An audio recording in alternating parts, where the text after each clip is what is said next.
పుడుతుందని నమ్మకం అందరికి అందరికి అడిగిలే పుడుతుంది అని అనుకోయిందంట. ఎట్లా పుట్టా చెల్లుందా పండుగ బాగా పో కాదు వంట పడుతుంది నాకేమిస్తారా కూర పడిందిరా మరి బాగా కూలీలే కదా లేదు ఈసారి కొడుకు కనిపిస్తాను. కూలే బాగా నేను రాలేదు అన్నాను కదా, నేను ఇస్తాను. బిడ్డ పుట్టింది, రెండోసారి కడుపాయ కొడుకే ఉన్నాను 4 నెలలోనో, వాడు కాలు సరిగ్గా లేదు తీసేసినాను, ఈసారి ఇస్తానులే అన్నావు.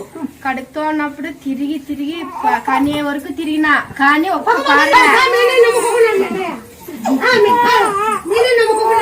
నమ్ముతాలే. కొడుకు పుడితే నమ్ముడా? అప్పుడైతే ఇట్లా పడుతున్నా సార్, ఇట్లా పడుతున్నా సార్. ఇప్పుడు ఇట్లా పడుతుంది. అప్పుడు ఎట్లా పడుతుందా?